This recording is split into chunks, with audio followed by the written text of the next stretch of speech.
The most wonderful time of the year. Although, let's be honest, around the holidays, things really add up. But here's the good news. Only at Verizon, you can get a single line for $50 per month when you switch and bring your phone. So, while ice skating for two is definitely costing more, here at Verizon, you can save. Gifts for your third cousins? Steep. A single line with Verizon? Not so steep. A real tree? Pricey. A single line with Verizon? Less pricey. Flights to see Mima and Pops? Those are up. A $50 per month single line? That's down. Even a trip to the Atlanta holiday market will cost you more. But with Verizon, you can switch and bring your phone for just $50 per month for a single line on unlimited welcome, with autopay plus taxes and fees. All this to say, during the holiday season, when everything is costing more, you can get more for less right now at a local Verizon store. $15 monthly promo credits applied over 36 months with a new line on unlimited welcome. In times of congestion, unlimited 5G, 4G LTE may be temporarily slower than other traffic. Domestic data roaming at 2G speeds. Additional terms apply.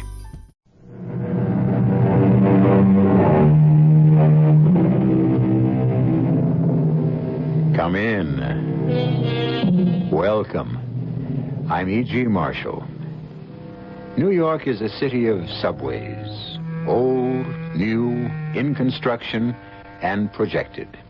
And of the masses of people who ride them daily, commuting to and from work. This is the story of an old and battle-scarred subway user, and a new spur line opened at last. And as usual, too late to achieve its objective, relieve congestion. But it did bring Alvin Freiberg a strange and wonderful freedom from the grinding daily tragedy of a life not worth living. What's the matter, Al? You got an itch or something? We're getting near 35th and Neely. I'm not passing it again. This subway doesn't stop at that station. Why? How do I know? There's got to be a reason. So how come the conductor doesn't know? It's a brand new line. Call the transit authority. I didn't get a chance. I got to know the truth about it just the same. Here it comes, 35th and Neely. This time I got to know. What are you going to do? Stop the train. I'm going to get off. Are you crazy or something? Alvin, stay away from that emergency. What are you trying to do? Get a whole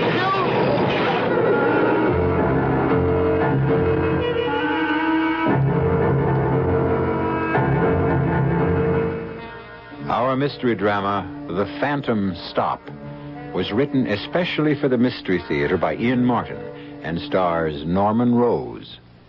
It is sponsored in part by Buick Motor Division. I'll be back shortly with Act One.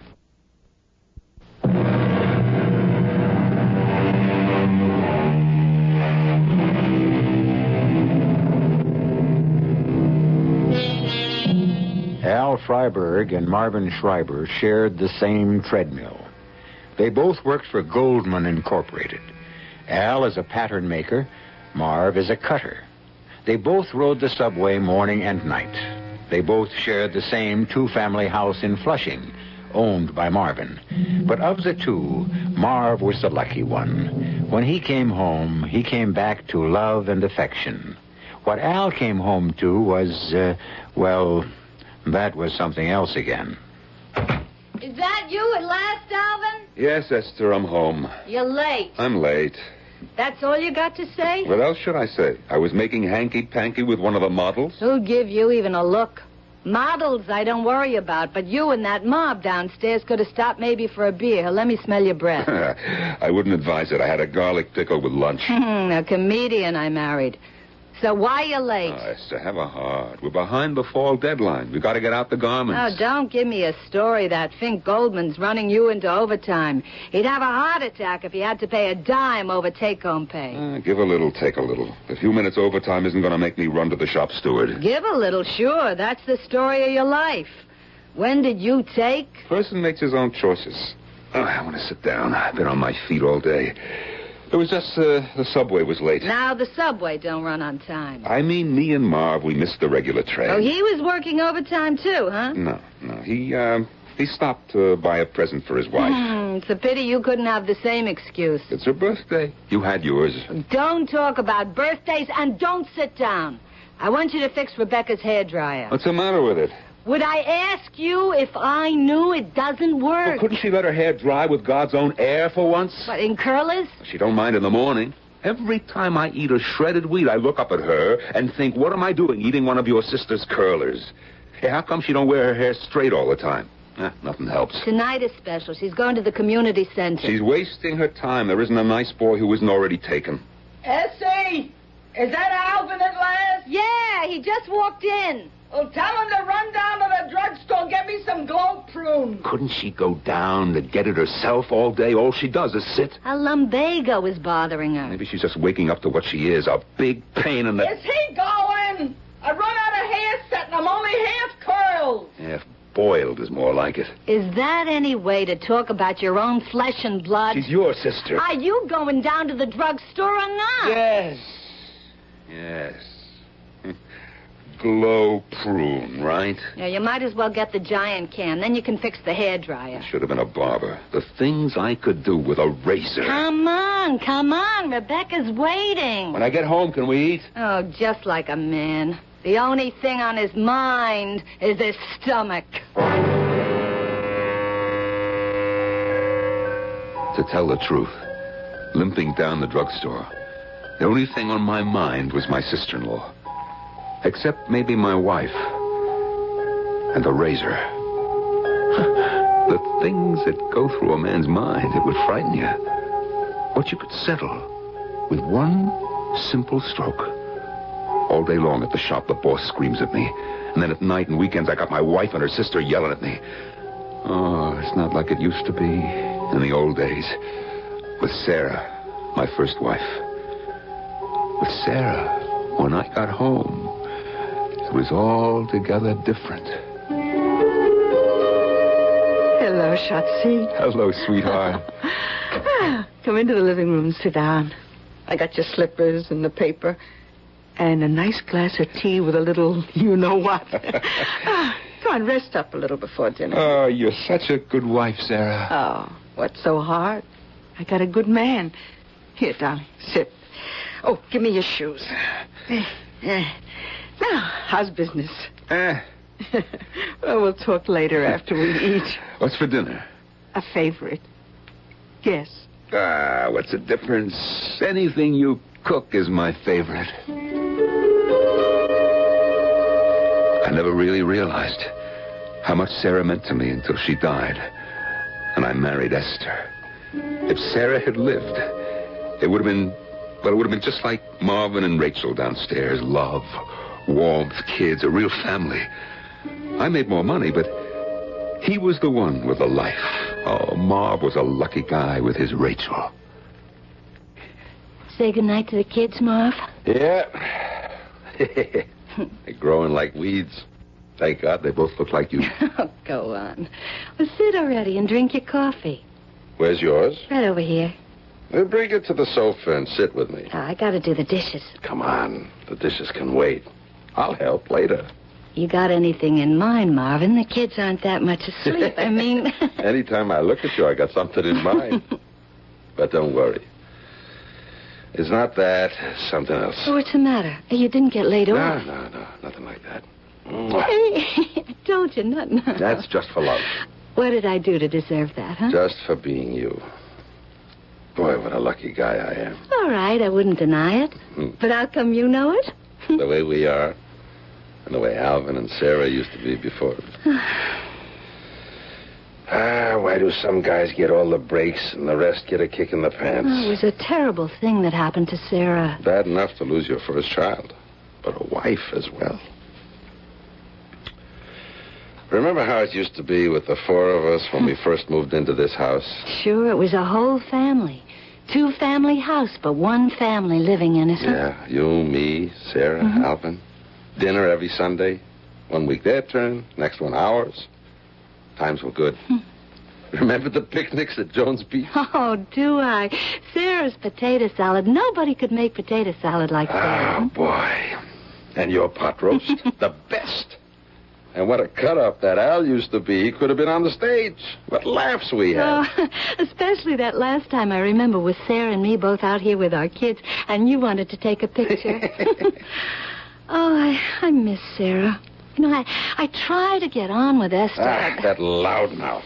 She'd burn your ear off with nothing good to say about anybody. And the sister's worse. Well, she can't help it if she's got a face that'd stop a horse. She could keep her big nose out of everybody's business.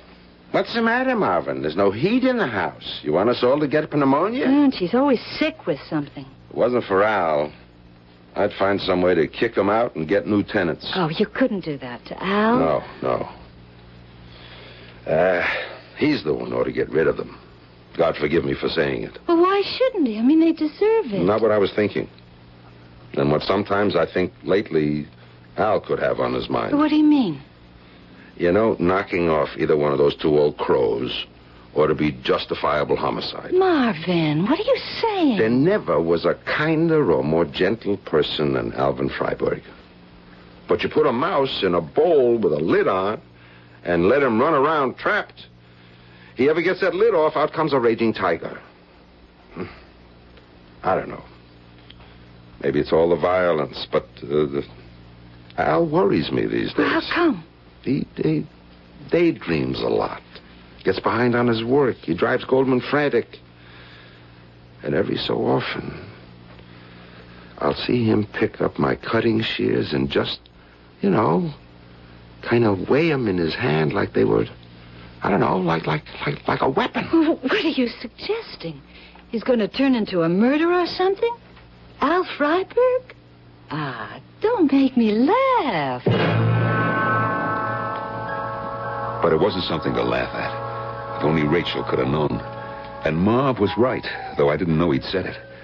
These last years, like a hamster in a cage, that was me. Running around and around, going nowhere. I wouldn't mind so much, but Esther wouldn't have children. Not even a son to carry my name.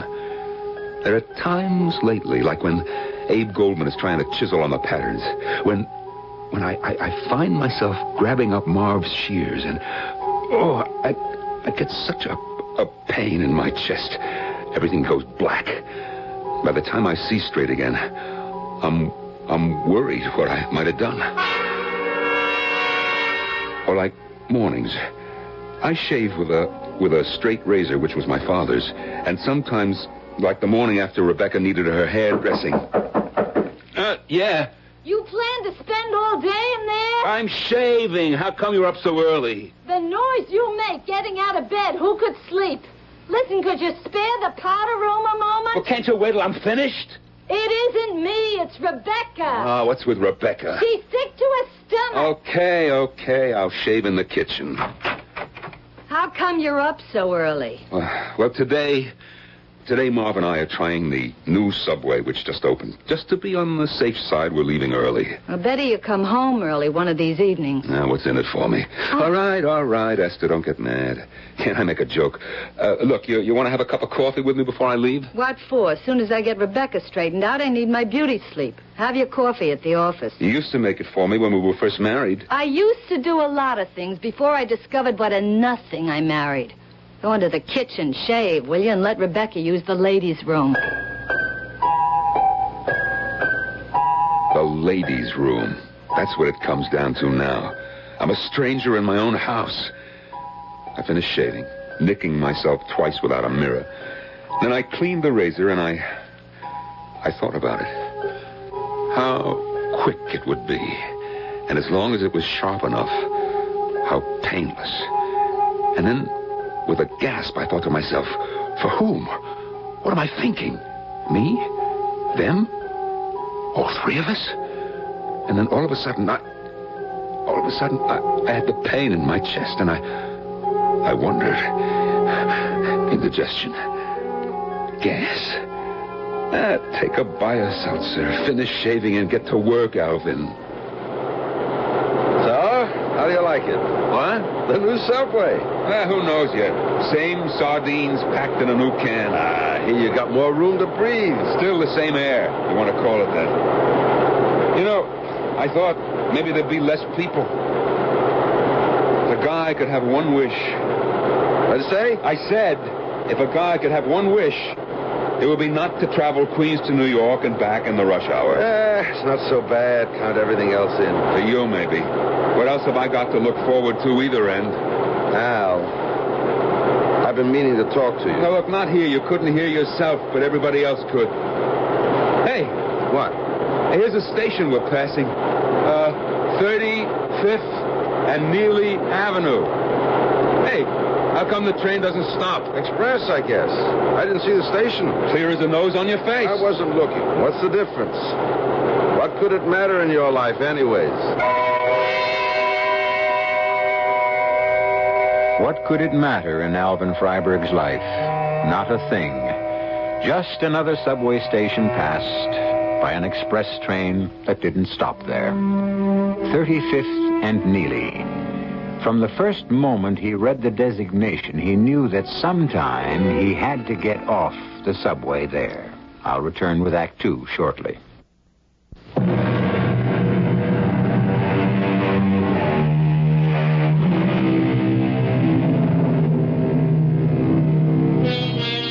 It wasn't a good day in Alvin Freiberg's life.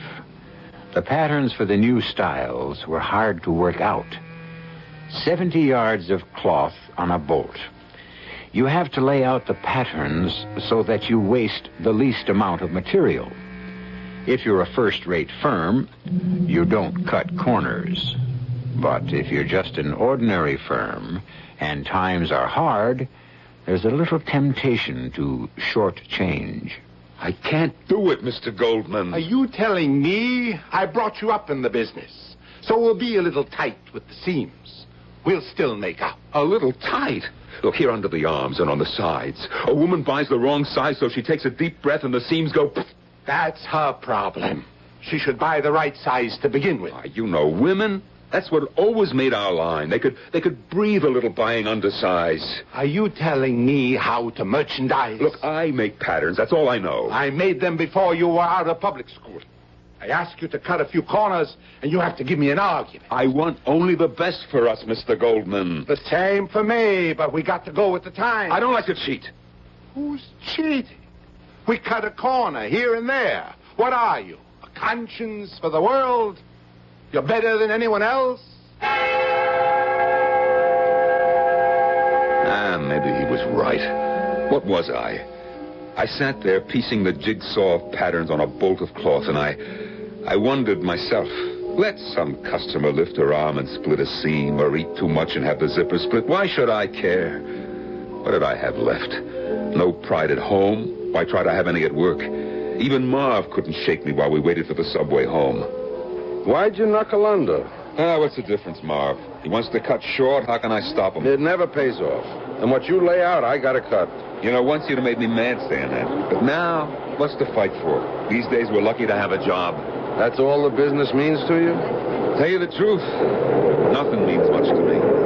I'm tired. Well, you got something to protect.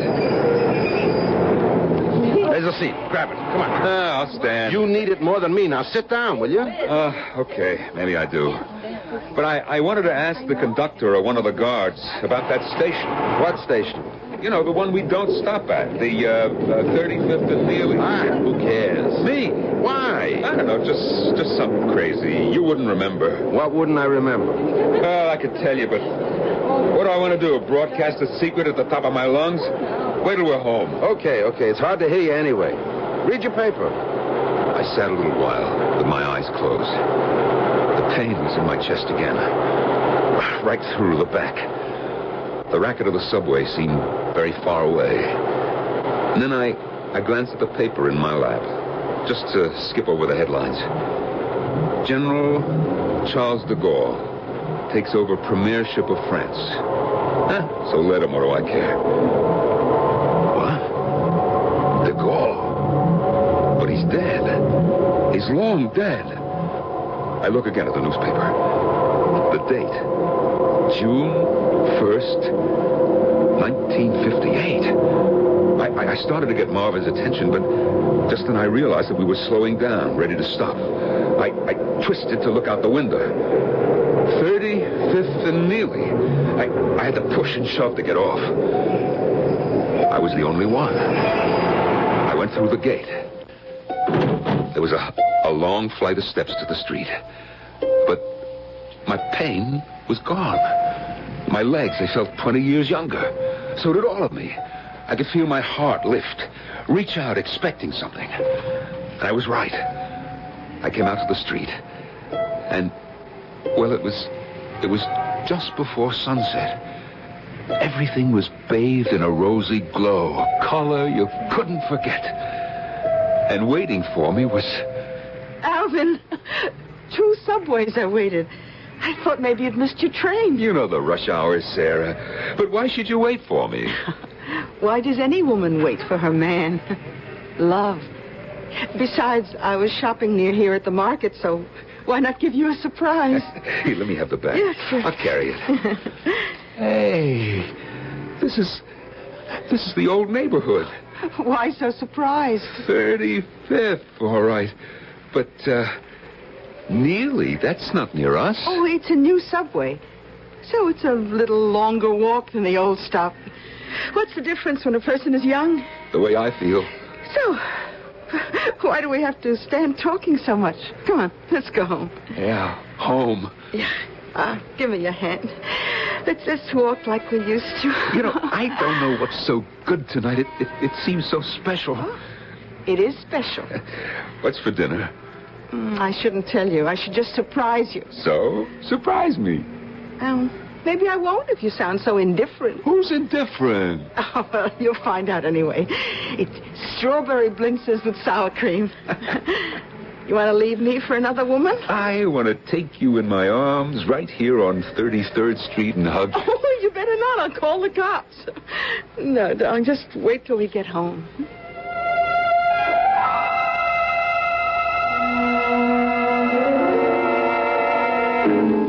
You want coffee or a glass of tea? I just want you. Come on, sit by me on the couch. Oh, I'm not sure I could trust you. There's more than one kind of love, Sarah. This is just old people, quiet, just to touch, to know, to feel that you're there. And I'm next to you. Come on, sit. Maybe just a little. Because you have to go. What do you mean? How come I have to go? Don't ask questions, Alvin. Just take what we got. But this is my home. I'm not leaving. You have to leave. Answer me one thing first. Anything. You won't let whatever happens change you? You'll stay the way you are? Why should I change? Supposing I wasn't alive. Oh, Sarah, then I wouldn't be alive either. Oh, it isn't always that easy to die. Sarah? Sarah, what are you talking about? Promise me, darling, if anything happens, just keep on being my same loving, kind, gentle Alvin. What crazy talk is this? I'm Alvin Freiberg. I'm 30 years old. If I don't know what I am now, I'm in sad condition. I'm only thinking of the future. The devil with the future. We're living now. That's just the trouble, my darling. We're not. And I beg you, whatever happens, don't let anything change you between now and... Wake up, Alvin. Now stop. We got to get off the subway. But I already did. I mean when we stopped at 35th. Come on, Alvin. You've been sound asleep since we left Manhattan. Let's get it out of the sling and on the way.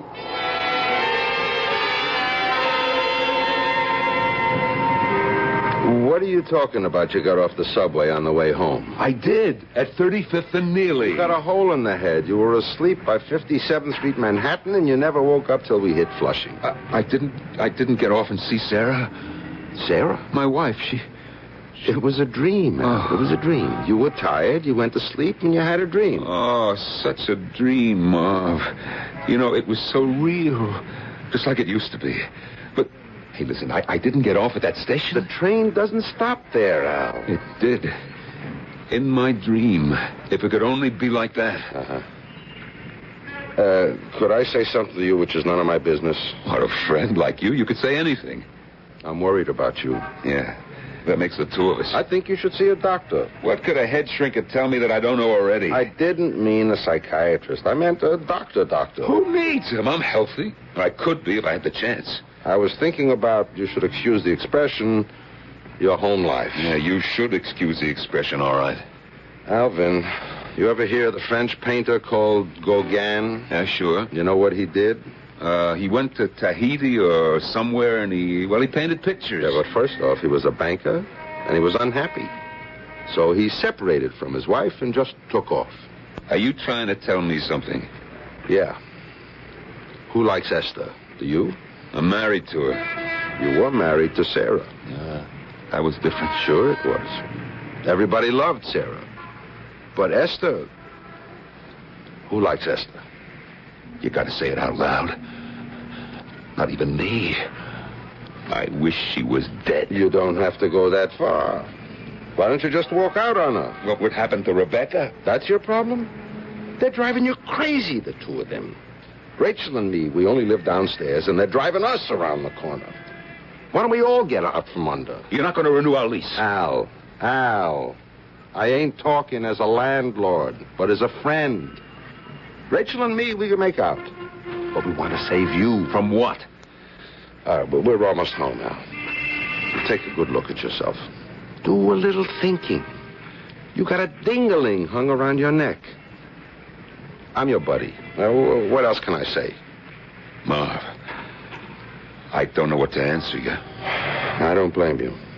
I don't know how I had the guts to say all I said to you. Now, see you 7:30 in the morning. We'll walk to the subway.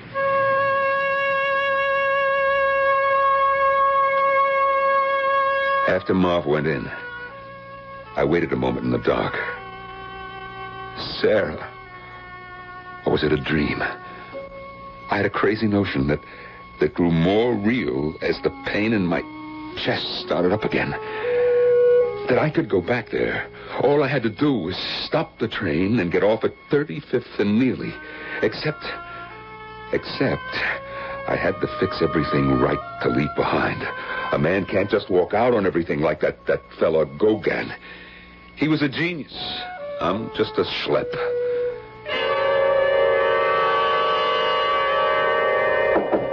Yeah.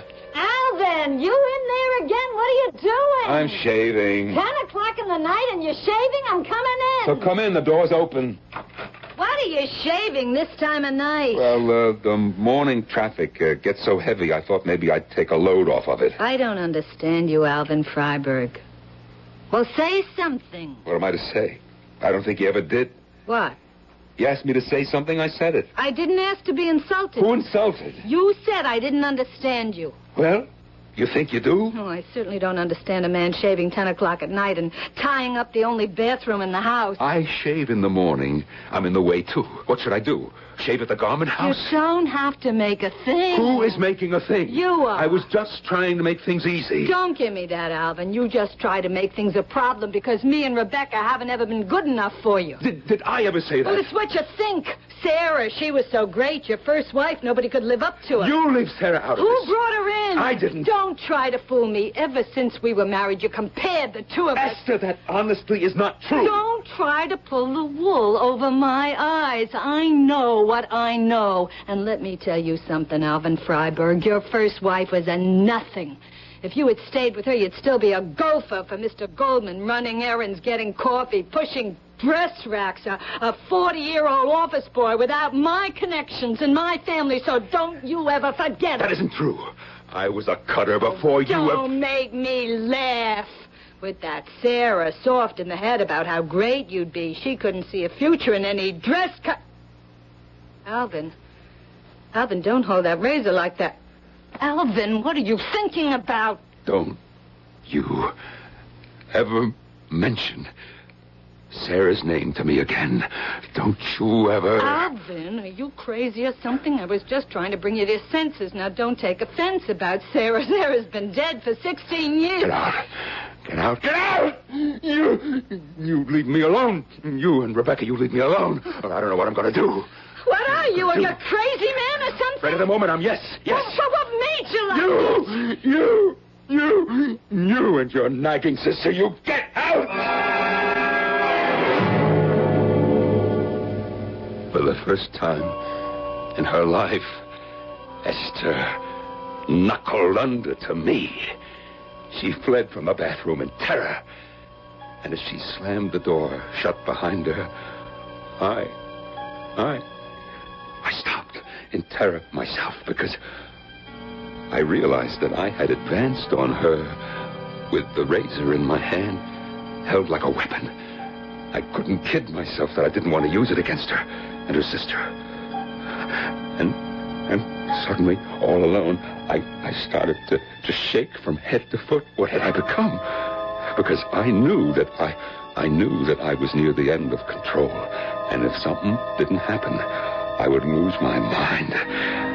My mind. And destroy both of these women as surely as they had been destroying me day by day for the last 15 years.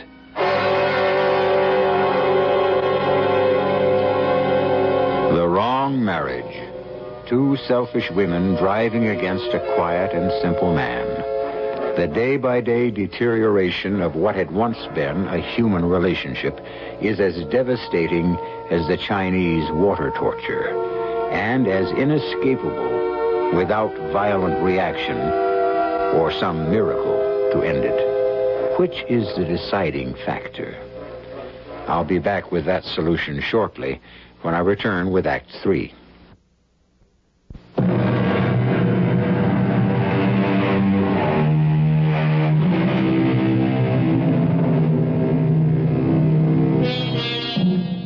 The dictionary definition of tragedy is the downfall or destruction of some great or noble figure because of some flaw or fatal weakness. But surely the fate of a simple man living a life of quiet and utter despair, misunderstood, unappreciated, and starved for a kind of love he had once known, is just as tragic. And when he finds himself with his back to the wall, how desperate might he become? Let's watch Alvin Freiberg, who might be you, or I, or any of us who sees no hope of escape. Let's watch him face his problem and find its solution. The next day, I woke up early, even earlier than usual, with a gut feeling that I'd reached the end of my rope. Just like any other morning, Esther's snoring like a walrus beside me. Same heavy feeling in my chest. Why should it surprise me? My heart was dead already 15 years. I turned off the alarm clock, checked the time automatically, and went into the bathroom. Half an hour early. I reached for my razor. All of a sudden, I'm thinking, what kind of a fool are you? You shaved already last night. Then I said to myself, Alvin, you know that. So what are you doing with the razor in your hand? I knew I didn't have to ask that question. I was desperate. Who was I kidding? I couldn't face another day the way I lived. Even without hearing them, Esther's snores were sounding in my ears. I could hear Rebecca's whine. What would she have today? An ulcer, arthritis, indigestion, a something which wouldn't have a name? Anything to drive her to a doctor so he could reassure her, or try to. And the razor would end all this. I was like a man walking in his sleep. With the razor in my hand, I walked into the bedroom. Alvin, it's 6 o'clock. What are you doing up? I couldn't sleep. What's the razor for? You got 5 o'clock shadow in the morning? That's the first joke you ever made. Who cares about jokes this hour? What's the razor for? What? I don't know. I don't know. I don't know. I forgot. I shaved last night, I guess. Put it away and come back to bed, huh? Yes, Esther. I don't know what came over me all of a sudden. Oh, just come back to bed and don't wake up the whole house. I don't feel sleepy. Maybe I'll make a cup of coffee, huh? I don't understand you. But do what you want. As long as you don't wake up Rebecca and me, I couldn't care less. I couldn't care less. I don't understand you. It was all there in those 2 sentences. And the coffee was bitter, no matter how much sugar I dumped in, and so was my life. It's the way a good half of the world, maybe more, live. An hour and a half later, walking to the subway, how different could I feel? Except that Marv was a friend, and with him I could talk a little. Hey, nice brisk morning, huh? Well, what's a good word? You should know me by now. I wonder you even bother to walk to the subway with me. What are you giving me, Al Freiberg? 25 years we're friends. Why would I walk out on you, huh? I ain't the same man I once was. Look, when was the last time you saw a doctor? I don't know, 3, maybe 4 years. You ought to have a checkup. What for? Who cares? Anyway, my regular doctor died a couple of years ago. A person our age should have a checkup once a year. Stay alive? What else? Supposing you get to the point where you don't care, huh? Oh, that pins it. I'm going to make an appointment with my doctor to see you. Don't waste the time. I'm ready to waste more than that. You'll see him if I have to drag you there. We'll go at lunchtime. Don't give me any arguments. I'll pay just for my own peace of mind. Look, Marv, you're a good friend, okay? Okay, I'll see your doctor, but, you know, he can't help me. And we got one thing straight. I pay. Come on, we're at the subway.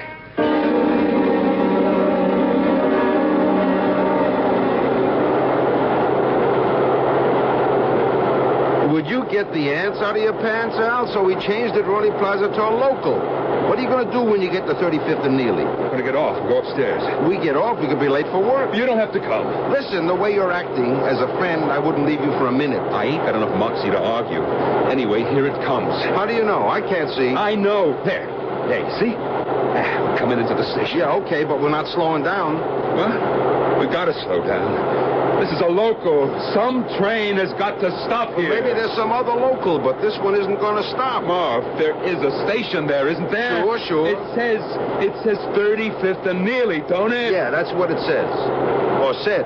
We're already past it. For some reason, trains just don't stop there. But I told you last night. That was a dream, Alvin. I was standing right over you, and we passed right through as usual. You didn't get off. Nobody got off. Whatever this station is, there just isn't a train that stops here. I didn't feel well that morning. My mind wasn't working properly, or I might have thought of calling the transit authority. But everything I did was automatic. I laid out my patterns, and then at lunch, I went to the doctor with Marvin leading me by the hand like I was a baby. It was nearly quitting time before I got back from the doctor, and Goldman was fit to be tied. So, what are you going to claim now, Alvin? Seniority? You take almost the whole afternoon off without a word? Well, I was to the doctor. Doctor? You couldn't see him on your own time? Maybe it was your head that needed examining. Look what you did here. And your friend Marv already cut, so what can we do? I'm in the factor's hands already. But what is it? Mr. Goldman expected 3 more dresses out of these bolts of cloth. Didn't I tell you to skimp on the pattern? Oh, I forgot. You forgot? How could you forget with that? Look, I'm sorry. I went to the doctor and I don't need a doctor. You'll give me heart failure. The whole line is a disaster before we even cut one dress. I might as well end up in bankruptcy. Freiberg, you're fired. I don't want to see you again. You're lucky I don't fire your friend Schreiber. Mr. Goldman. Don't give me any arguments. All right. It's quitting time. I'm in enough trouble with the union to begin with, so let's close up. Maybe tomorrow, maybe next week, we won't open again. That's the way things are here. Marv, I'm sorry. Forget it. Let's have a fling. Heaven knows we need a lift. Come on. I'll buy you a drink at Levin's before we take the subway home.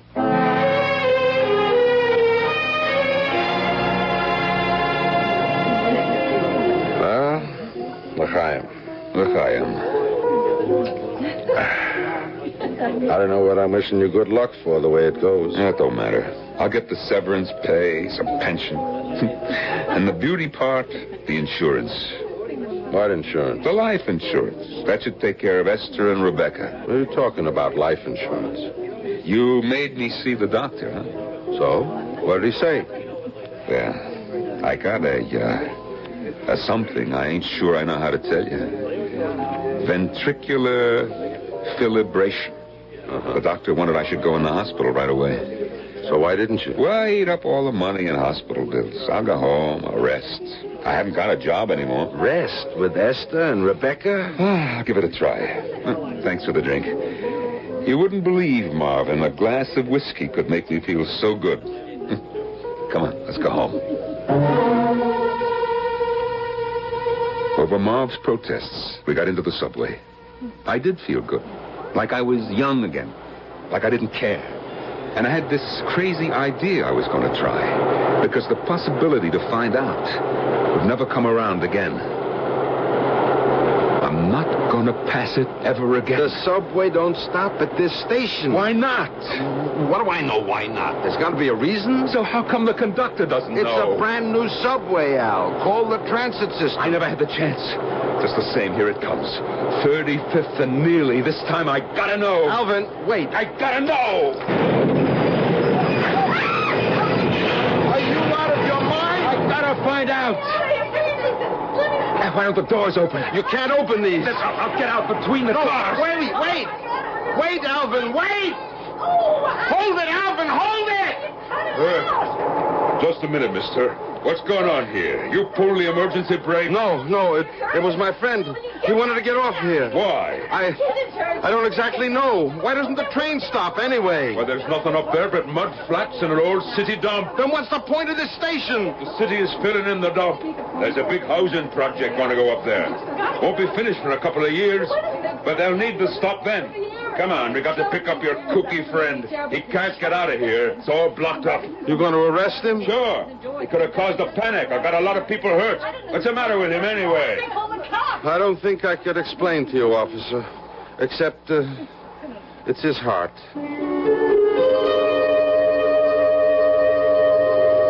Hello, Alvin. Sarah, you were waiting again. Well, this time I knew what subway you'd be on. Come, my darling. Let's go home. That's all I want. That's what you got. This time, for good. See? I told you there was no way out. Oh, what's he lying there for? He get fits or something? No. He, just hasn't been well lately. What?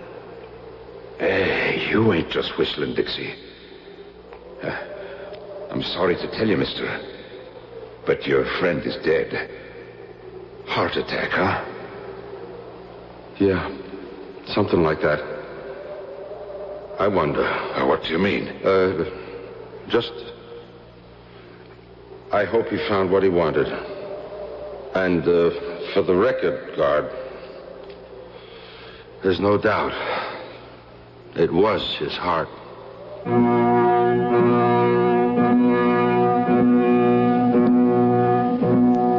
Tragedy, or something nearer to all of our lives. Escape. Death, of course, is always tragic. But if you have belief in something beyond, Alvin Freiberg, slippers on his feet, Sarah by his side, and something too delectable to name, cooking in the kitchen for dinner, is a happier man dead than alive. I'll be back shortly.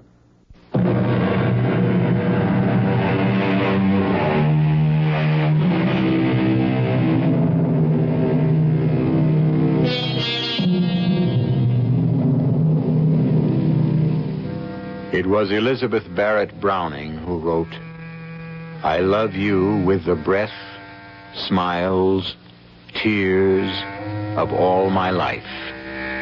Alvin Freiberg could never have expressed himself so well, but beyond question, he felt as deeply for his Sarah as Elizabeth Barrett felt for Robert Browning. The quiet, unnoticed ones love as deeply and perhaps more securely than the great or famous. Let this be Alvin's epitaph and the end of his story. Our cast included Norman Rose, Nat Polen, Carol Teitel, and Bryna Rayburn. The entire production was under the direction of Hyman Brown. And now, a preview of our next tale. But, John, this is the only time we can call Windandingo, at midnight. It's the only time he's able to hear the voice of mortal man. And the clock just struck. Listen. He's here. That's his voice. Shave, that's just an eagle way off. Listen. Will you go back to sleep? Who's that? Sounds like Enoch Fraser. Get him out of here. He's come to kill me. Enoch must be having a nightmare. Don't let him. Let me go. Let go. Oh, Enoch does drink an awful lot. Don't kill me. No, it's Windandingo, all right. Don't. And justice is being done. I don't think Enoch's crimes were that serious.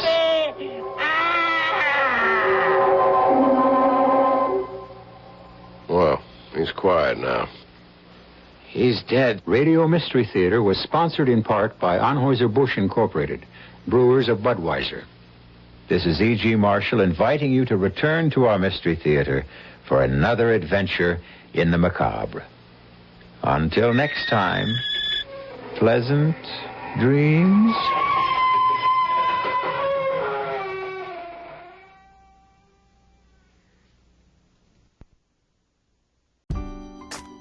The most wonderful time of the year. Although, let's be honest, around the holidays, things really add up. But here's the good news. Only at Verizon, you can get a single line for $50 per month when you switch and bring your phone. So, while ice skating for two is definitely costing more, here at Verizon, you can save. Gifts for your third cousins? Steep.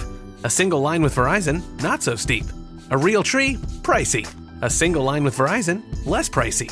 Flights to see Meemaw and Pops? Those are up. A $50 per month single line? That's down. Even a trip to the Atlanta Holiday Market will cost you more. But with Verizon, you can switch and bring your phone for just $50 per month for a single line on unlimited welcome, with autopay plus taxes and fees.